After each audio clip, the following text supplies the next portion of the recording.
আপনাদের সকলকে যেহেতু আমি কথা দিছি যে আমি সম্পূর্ণ ফ্রিতে গ্রাফিক ডিজাইন শিখাবো, সেহেতু তো শেখানো দরকার, তাই না? আর এটা তো আমার জন্য ম্যান্ডেটরি হয়ে গেছে যে যেহেতু কথা দিয়ে ফেলছি, অবশ্যই শেখানো আমার জন্য কর্তব্য, একেবারে হুকুম জারি হয়ে গেছে। সো এ হচ্ছে আপনাদের ফ্রি কোর্স। হ্যালো গাইস, আসসালামু আলাইকুম, আশা করি সকলে ভালো আছেন। সো গত ভিডিওতে আমি আমার যে ফ্রি কোর্সের যে আউটলাইন সেটা প্রকাশ করে দিয়েছি। সো এখন এই যে ভিডিওটি, এটা হচ্ছে যে ফ্রি কোর্সের ফার্স্ট লিসন। এই ভিডিওর মাধ্যমে আমরা মূলত হচ্ছে যে মূল যে কোর্সের মধ্যে আমরা প্রবেশ করলাম। সো আজকের ভিডিওতে আমরা মূলত কি শিখবো সেটা হচ্ছে যে প্রশ্ন। সো এই যে কোর্সটাতে আমরা কি কি করাবো, এই কোর্সটাতে মূলত হচ্ছে আমরা অ্যাডোবি ফটোশপ এবং অ্যাডোবি ইলাস্ট্রেটর কিভাবে ব্যবহার করতে হয়, টুলসের ব্যবহার, যাবতীয় কাজ শিখাবো। মোটামুটি ধরে নেন আপনি একটু অ্যাডভান্স হতে পারবেন। এমন না যে আমি এই কোর্সের মধ্যে আপনাকে প্রফেশনাল বানিয়ে দিব, এমন কোনো কথা না। যদি আপনি বুঝে থাকেন যে আমি এই কোর্সটা স্টেপ বাই স্টেপ করলে আপনি পুরোপুরি প্রফেশনাল হয়ে যাবেন, তাহলে আপনার ভুল ধারণা হতেও পারে না, সেটা আপনার ভিন্ন বিষয়।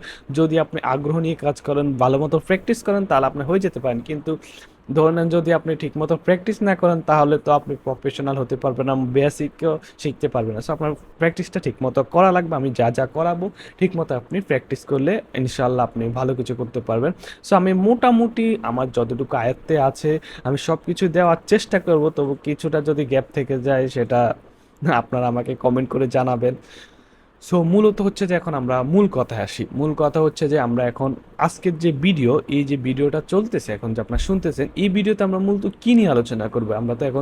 আমরা এখন যদি শুরু করে দিই কীভাবে কি আপনারা বুঝবেন না, কারণ আমি গত ভিডিও শুধু আউটলাইন বলেছি, কিছুই বললাম। মূলত আজকে আমরা ফটোশপের পাঠ পরিচিতি জানবো, ফটোশপ কী, কীভাবে কাজ করে, এটা দিয়ে মূলত আমরা কী কী করতে পারবো, এটার যে বেসিক ইন্টারফেস বা বেসিক যে ধারণা, আজকে মূলত এই ধারণাটাই আপনাদেরকে দেওয়া হবে। সো পুরো ভিডিওটা দেখতে থাকুন। আর যারা নতুন আমাকে এই প্রথমে এই ভিডিওটা দেখেছেন যে ফ্রি কোর্স করার জন্য, তারা অবশ্যই চ্যানেলটিকে সাবস্ক্রাইব করে যে বেল আইকন আছে সেটা ক্লিক করে দিবেন এবং অল করে দিবেন, কারণ যখন আমি এখন নিয়মিত ভিডিও আপলোড দেওয়ার চেষ্টা করব, কারণ এই কোর্সটা যেহেতু আমি হাতে নিয়েছি, কোর্সটা আমি শেষ করে ছাড়বো। এটা স্টেপ বাই স্টেপ ভিডিওগুলো পাওয়ার জন্য সাবস্ক্রাইব করে রাখুন, তাহলে আপনার জন্য সুবিধা হবে। সো আমরা আর বেশি কথা বাড়াবো না, চলুন আমরা শুরু করছি। সো আমরা চলে আসলাম আমাদের যে মূল ভিডিওতে। তো এখন আমরা আমাদের ভিডিওটা শুরু করতে যাচ্ছি। সো আমি যদি আপনাদেরকে দেখাই, আমি এখন আছি আমার ম্যাকবুকে আছি আর কি। যদি আপনাদের ম্যাকের অপারেটিং সিস্টেম বুঝতে সমস্যা হয়, তাহলে আমাকে বললে আমি উইন্ডোজ আবার শিফট করব, কোনো সমস্যা না, আমার উইন্ডোজও আছে। সো আমি এখন মূলত যেটা দেখানোর জন্য আসছি সেটা হচ্ছে যে এখানে যদি খেয়াল করেন দেখবেন যে আমি অ্যাডোবি ফটোশপের সিসি 2019 ভার্সনটি ইউজ করতেছি। আর যদি আপনারা অ্যাডোবি ইলাস্ট্রেটর দেখেন, তাহলে আমি 2020 ভার্সনটি ইউজ করতেছি। সেটা মূলত হচ্ছে যে আমি যখন ম্যাকবুকটি নিই, তখন আমি আসলে প্রথম অবস্থায় এত কিছু জানতাম না যে ম্যাকের মধ্যে কীরকম সফটওয়্যার ইনস্টলের সব কিছু। আমি যখন যে প্লেস থেকে কিনি, সেখান থেকে আমাকে মূলত হচ্ছে ইনস্টল করে দেওয়া হচ্ছে। তো এটা কোনো বিষয় না যে আপনি কোন সফটওয়্যার দিয়ে কাজ করেন বা কোন ভার্সন দিয়ে কাজ করেন, সবগুলো মোটামুটি একই। তাদের যে ভিতরের যে মানে ইন্টারফেস যত কিছু সব কিছু একই। জাস্ট অথবা আপনার 2019-এর মধ্যে একটা সুবিধা, 2020-এর মধ্যে আরেকটা সুবিধা, 21-এর মধ্যে আরেকটা সুবিধা, 22-এর মধ্যে 21-এর। আমি যখন আবার আমার উইন্ডোজে শিফট করি, উইন্ডোজের মধ্যে হচ্ছে এগুলো সব হচ্ছে 2020 ভার্সন। সো এখানে ভার্সনগুলো একটু কম ইউজ করার কারণ হচ্ছে যে আপনি হেভি যখন আপনি আরও লোড নিবে না, যখন আপনার র্যাম 16 GB 8 GB থাকবে, তখন আমার মনে হয় যে এগুলো ইউজ করাই বেস্ট হবে। কিন্তু আপনি যখন র্যাম 32 GB আরও বেশি হবে, তখন আপনি আরও যে ভার্সন উপরের যেগুলো সেগুলো ইউজ করতে পারেন। কারণ হচ্ছে যে যত কম লোডের মানে যে অ্যাপস ইউজ করবেন, তত আপনার যে স্মুথলি একটু কাজ করতে পারবেন। সো আমি এখানে 2019 ভার্সন দিয়ে কাজ করতেছি, আমার কোনো সমস্যা হচ্ছে না, আমি স্মুথলি কাজ করতে পারছি। সো আমরা মূলত হচ্ছে যে আপনার ভার্সনগুলো দেখানোর জন্য এই ইন্টারফেসে আসা। সো আমরা এখন মূল ভিডিওতে চলে যাচ্ছি। সো এখন আমরা আমাদের যে ফটোশপটি ওপেন করে নিই।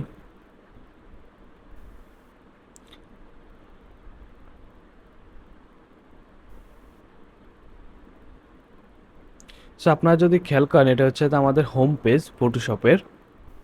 সো এখন আমরা ফটোশপের হোম পেজে আছি। সো আপনারা যখন ফটোশপটি ওপেন করবেন, তখনই এইরকম একটা ইন্টারফেস শো করবে। এই পাশে মূলত হচ্ছে উপরের যে অপশনগুলোতে আপনারা যদি উইন্ডোতে থাকেন, তাহলে দেখবেন যে file, edit, image, layer, type, select, filter, 3D view, window, help. হেল্পের কোনো কাজ নেই এখানে, হেল্প দরকার পড়ে না, আমরা তেমন একটা ইউজ করি না। জাস্ট এখানে উইন্ডো, এই ফাইল থেকে উইন্ডো পর্যন্ত এই সব কিছু জাস্ট আপনার উইন্ডোজের মধ্যে হচ্ছে কি আপনার যে ফাইলের ভিতরে এই যে অপশনটা ফটোশপ সিসি যে এখানে যে আলাদাভাবে কিছু একটা অপশন দিচ্ছে, এটা আপনার ফাইলের ভিতরেই থাকে। যেমন এখানে প্রিফারেন্স, এই প্রিফারেন্সটা আপনার ফাইলের মধ্যে নিচে দিয়ে থাকে, এই জাস্ট এতটুকুই ডিফারেন্স। আচ্ছা, আমরা যদি দেখতে পাই যে এটা হচ্ছে হোম, এটা হচ্ছে লার্ন, এখানে হয়তো বা কেউ 5 মিনিট 2 মিনিটে কিছু টিউটোরিয়াল দেওয়া আছে, এগুলো দরকার পড়ে না। তারপর হচ্ছে এলার ফটোশপ, এগুলো আমাদের কোনো কিছু দরকার নেই। সো আমরা এখন যে কাজটা করবো সেটা হচ্ছে এখানে ফাইল। আপনারা যদি দেখেন এটা হচ্ছে যে মূলত আমরা ফটোশপ। সো এখানে আমি আজকে কিছুটা জাস্ট পরিচিত দেব, এমন না যে আমি আজকে আপনাদেরকে ফটোশপ এখানে ফার্স্ট লিসন বলতে কি আমি জাস্ট একটা পরিচিতি দিচ্ছি, আমি এখানে কোনো কাজই শেখাবো না আজকে, আমি জাস্ট একটু পরিচিতি দিচ্ছি, কারণ আপনাদের বুঝতে হবে ফটোশপ কীভাবে কাজ করে। সো এটা হচ্ছে যে আপনার নিউ, এখানে আপনার নিউ যে ফাইল আছে, ফাইল ক্রিয়েট করতে পারবেন। এখানে আপনার সেভ করা যদি কোনো ফাইল সেভ করে রাখতে পারবেন এখান থেকে। যেমন আমি যদি এটাকে দিই সেভ করে রাখলাম, এই আরেকটা ফাইল সেভ হয়ে গেল। সো এটা হচ্ছে রিসেন্টের মধ্যে আপনি আগে যত ফাইল নিয়ে কাজ করবেন, যে সাইজগুলো নিয়ে কাজ করবেন সেগুলো এখানে থাকবে। সেখানে কিছু ফটো সাইজ দেওয়া থাকবে আপনার, সেগুলো আপনি নিতে পারেন, যেমন এখানে ফ্রিতেও ডাউনলোড করে নিতে পারবেন। তারপর হচ্ছে যে ভিউ অল ফিচার, এখানে কিছু দেওয়া থাকবে যে কত ইঞ্চির, অনেকগুলো দেওয়া থাকবে। তারপর প্রিন্ট মিডিয়ার জন্য অনেকগুলো দেওয়া থাকবে, তারপর আর্ট অ্যান্ড ইলিস্ট্রেশনের জন্য অনেকগুলো দেওয়া থাকবে, ওয়েবের জন্য কিছু দেওয়া থাকবে, মোবাইলের জন্য কিছু দেওয়া থাকবে, তারপর ফিল্ম অ্যান্ড ভিডিওর জন্য। এগুলো মূলত হচ্ছে ইউটিউব যে থাম্বনেল, এখান থেকে মূলত আপনি ইউটিউবের থাম্বনেলগুলো ইউজ করতে পারবেন। যেমন আমি সবসময় এটা বা এটা এই দুইটা ইউজ করি, তারপর আবার মাঝে মধ্যে 700pর জন্য এটা ইউজ করি। সো মূলত হচ্ছে ইন্টারফেসটা হচ্ছে এরকম। তারপর এখানে যদি আপনি দেখেন, এখানে প্রিসেটের যে নাম ঠিক করতে পারেন। এখানে হচ্ছে উইড কী আছে, পিক্সেল আকারে আছে, তারপর হচ্ছে inches, centimetre, millimetre, points, peaches. তো মূলত আমরা বেশিরভাগ ইউজ করি কি পিক্সেল, ইঞ্চিস আর হচ্ছে সেন্টিমিটার, মিলিমিটার। পয়েন্ট বা পিচেস এটা তেমন একটা ইউজ করি না। তারপর আপনি যদি এখানে দেখেন, তারপর হচ্ছে হাইট, ওয়েট আর হাইট। তারপর এখানে হচ্ছে ওরিয়েন্টেশন হচ্ছে আপনি কি ভার্টিক্যাল নেবেন নাকি হরিজন্টাল নেবেন, এটা হচ্ছে হরিজন্টাল, এটা হচ্ছে ভার্টিক্যাল, লম্বি নাকি আপনি পাশাপাশি নেবেন আর কি। তারপর আর্টবোর্ড থাকবে নাকি আর্টবোর্ড ছাড়া। তারপর হচ্ছে রেজুলেশন আপনি কত দিবেন। যদি আমি এখানে দেখি, আমি বেশিরভাগ আমরা 300 দিয়ে কাজ করি। যদি আপনার কম্পিউটার লোড নিতে না পারে, তাহলে আমার মতে হবে কি আপনার যে রেজুলেশন আপনি 150 দিয়ে কাজ করতে হবে, 150 বা 72 দিয়ে কাজ করতে পারেন। এখানে হচ্ছে পিক্সেল বা ইঞ্চি সেন্টিমিটার, যেটা পিক্সেল দিয়ে আমরা। 8 GB কালার মোড আছে, তারপর হচ্ছে বিট ম্যাপ, এগুলো আপনাদেরকে আস্তে আস্তে বোঝানো হবে ফার্স্ট লিসেন যখন আপনার ফটোশপের বেসিক ইন্টারফেস নিয়ে কথা বলবো তখন। তারপর এখানে মূলত এগুলোই, এটা হচ্ছে মূলত আপনার ইন্টারফেস। তারপর হচ্ছে ওপেন বলতে কি, ওপেন বলতে হচ্ছে আমি যে কোনো একটা ফাইল ওপেন করব, আগের যে ফাইল নিয়ে আমি কাজ করেছি সেরকম। যেমন আমি এই ফাইলটা নিয়ে আগে কাজ করছি, এটা হচ্ছে আপনাদের যে লিসন, আমি যে কোর্সের মধ্যে মূলত হচ্ছে এই কাজগুলো। এই যে আপনার কোর্সের থাম্বনেল আমি এটা এডিট করছি, এটা হচ্ছে আপনার লিসন 6-এর, মানে লাস্ট যে লিসনটা এখন পর্যন্ত এডিট করা হয়েছে ওই লিসনটা আর কি। সো এখানে দেখেন আমি বিভিন্ন লেয়ার আছে সবগুলো এখানে। এটা হচ্ছে যে মূলত কীভাবে ওপেন করবেন এই টুকিটাকি, এটা হচ্ছে ফটোশপের বেসিক। সো এই ভিডিওতে যে ফটোশপের মূলত বেসিক যেটা বলবো, এটা আপনার প্র্যাকটিস করার দরকার নেই, জাস্ট আপনি এই ভিডিওটা দেখুন, তাহলে মোটামুটি একটা ধারণা নেবেন যে ফটোশপ আসলে কী আছে, কী করা যাবে ফটোশপ দিয়ে। সো আমরা এখন আপনাদের জন্য মূলত হচ্ছে যে আমি একটা ফাইল ক্রিয়েট করে নিই, এটা জাস্ট এমনিতে একটা ফাইল নিলাম, ক্রিয়েট করে নিয়েছি ফাইল। তারপর আমি আপনাদের জন্য আমার যে ফটোশপ সম্পূর্ণ আমি ফটোশপটা রিসেট দিয়েছি, একার প্রথম অবস্থায় যেরকম থাকে, কিন্তু এটা আমার যে এটা আমার সেটা না, আমি এটা কাস্টমাইজ করে এখন যদি আমি যাই তাহলে দেখবেন যে এটা হচ্ছে যে আমি কাস্টমাইজ করে নিয়েছি, এটা আমি ইয়ে করি। আর যদি আপনার এসেনশিয়ালে যায় তাহলে আবার আগের মতো হয়ে যাবে। এটা হচ্ছে মূলত আপনারা ওপেন করলে যেরকম থাকবে। সো আমি মূলত আপনার ভিডিওর মধ্যে দেখাবো যে কীভাবে কাস্টমাইজ করতে, আপনার নিজস্ব একটা মানে ওয়ার্ক স্পেস, এটাকে বলো ওয়ার্ক স্পেস, ও ওয়ার্ক স্পেসটা আপনারা কীভাবে ক্রিয়েট করবেন সব কিছু আপনাকে ভিডিওর মধ্যে আমি দেখাবো। তো আমি প্রথমে এসেনশিয়াল থাকবে, এসেনশিয়ালে চলে যাচ্ছি। তো এখানে কি থাকবে আপনার, এটা হচ্ছে যে আপনার মুভ টুল, আপনার বিভিন্ন অ্যাঙ্গেলে মুভ করতে পারবেন। তারপর আপনার এখানে আছে সিলেকশন টুল আছে অনেকগুলো। তারপর আপনার আছে লেসো টুল দিয়ে মূলত কী করে, আপনি কোনো একটা জিনিসকে ধরে কাটতে পারবেন, এইভাবে ধরে কাটতে পারবেন।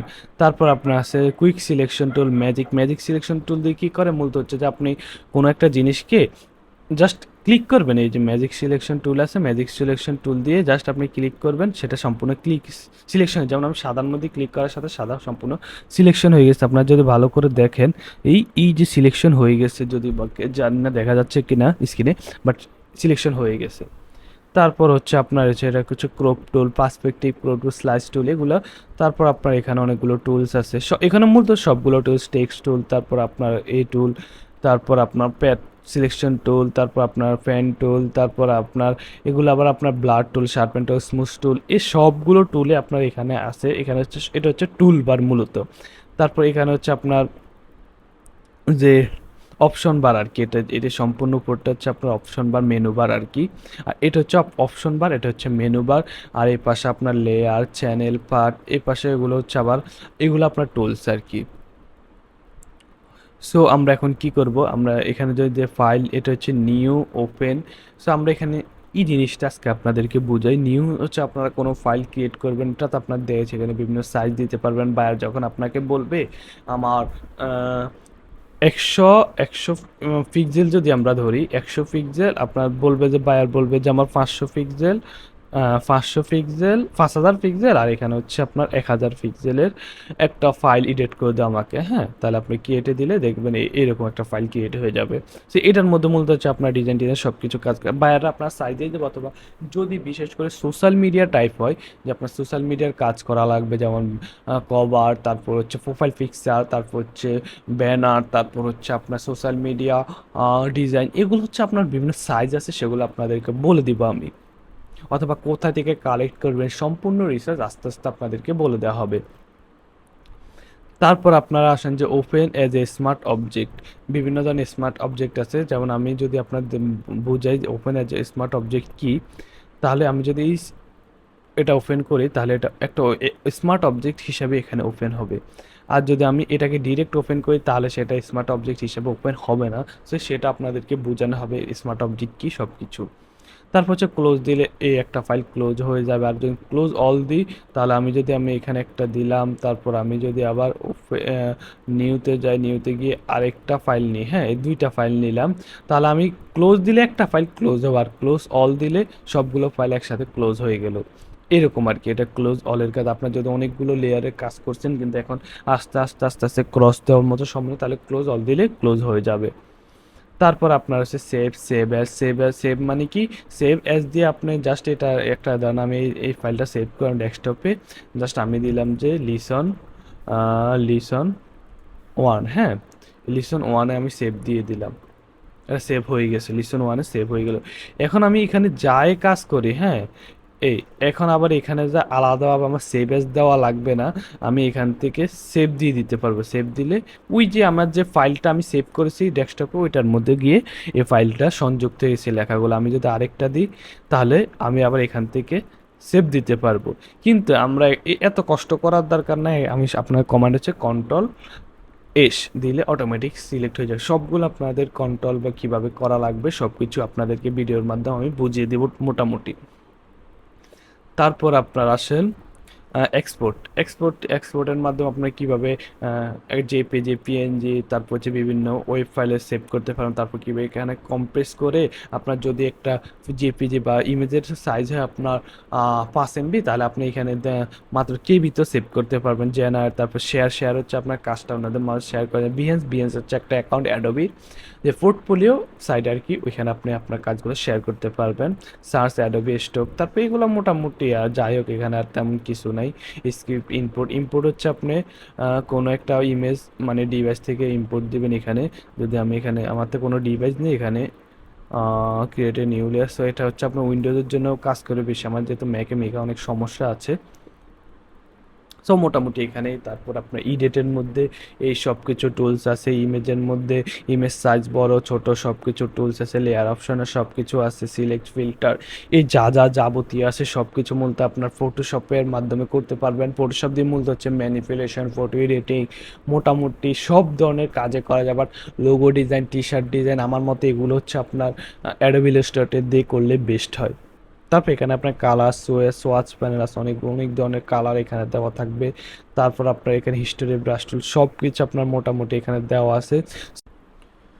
সো এখন আসেন যে ফটোশপ দিয়ে আপনি কি কাজ করতে পারবেন, আসলে ফটোশপ দিয়ে কি করা হয়, বা গ্রাফিক্স ডিজাইনে ফটোশপের গুরুত্ব কতটুকু। আসুন তাহলে এখন আপনারা যদি খেয়াল করেন, ফটোশপ দিয়ে কী না করা যায়।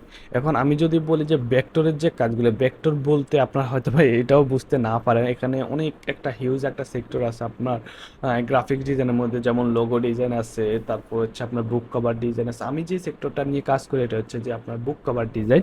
মূলত হচ্ছে যে বইয়ের যে বিশাল একটা সেক্টর আছে এটা নিয়ে আমি মূলত কাজ করছি। মানে হিউজ সেক্টর আপনার ম্যাগাজিন ডিজাইন, আমি ম্যাগাজিন নিয়েও কাজ করি। ম্যাগাজিন ডিজাইন বিশাল আপনার হিউজ একটা সেক্টর আছে। সো এক এক রকম কাজ আপনি এক একভাবে করতে পারেন। সব কাজে কিন্তু ফটোশপ দিয়ে করা যাওয়ার পর সব কাজ কিন্তু আপনি ইলাস্ট্রেটর দিয়ে করতে পারবেন।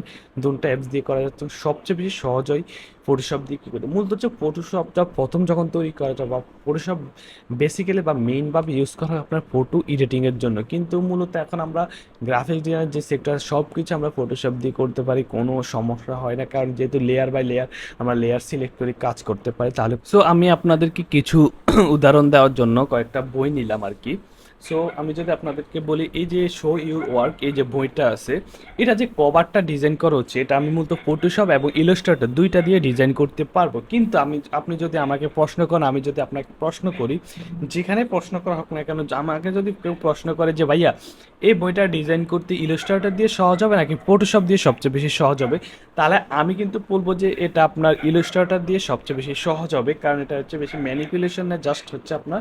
বাট ফটোশপ দিয়েও করা যায়, বাট আমার কাছে মনে হচ্ছে ইলাস্ট্রেটর ব্যবহার করলে সবচেয়ে বেশি ভালো একটা রেজাল্ট পাওয়া যাবে এটার জন্য। তারপর আসেন পরবর্তী বই হচ্ছে সাইলেন্ট পেশেন্ট।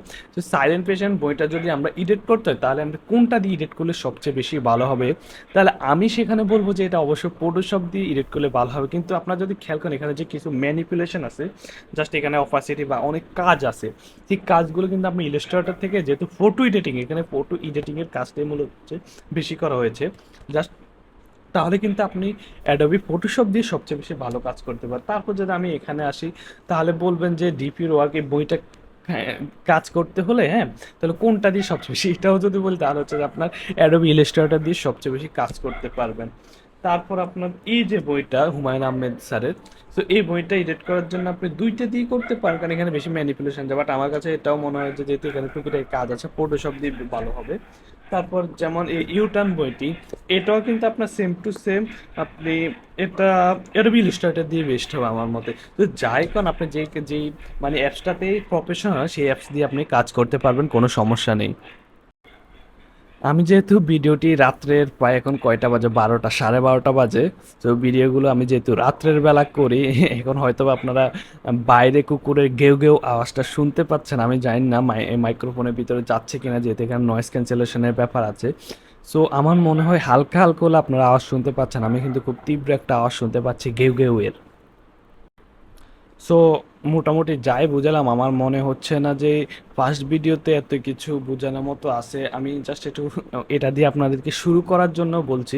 আপনারা আজকে ফটোশপ ইনস্টল করে নেন, তারপর পরবর্তী এর মাঝে আমি আপনাদেরকে একটা ভিডিও দিব যে কীভাবে আপনারা ফটোশপ এবং ইলাস্ট্রেটর সম্পূর্ণ ফ্রিতে আপনারা ডাউনলোড করতে পারেন। যেহেতু আমরা গরিব, বা আমরা বাংলাদেশে আমরা এত টাকা নেই বা এত ডলার নেই যে আমরা একটা অ্যাপস কিনে আপনার ইউজ করব। সো আমরা কীভাবে এটা ফ্রিতে ইনস্টল করতে পারবো, একটা ভালো সাইটের নাম বলবো, সেখান থেকে আপনারা ইনস্টল। তো আমি এখানে বলে দিচ্ছি যে আপনার getintopc.com থেকে আপনারা ফটোশপ এবং অ্যাডোবি ইলাস্ট্রেটর ডাউনলোড করতে পারেন, কোনো সমস্যা নেই। আমার মতে একটা বিশ্বস্ত মোটামুটি ক্র্যাক ভার্সনের জন্য ওইটা ইউজ করলে, আমার মতে ওই ওয়েবসাইটটা ইউজ করলে বেস্ট হবে। তারপরে যদি আপনারা মানে ডাউনলোড দিতে না পারেন, তাহলে আমি ছোট্ট 2-3 মিনিটের একটা ভিডিও এই মানে কোর্সের প্লেলিস্টের মধ্যে দিয়ে দিব। কালকের মধ্যে ভিডিওটা পেয়ে যাবেন আশা করা যাচ্ছে।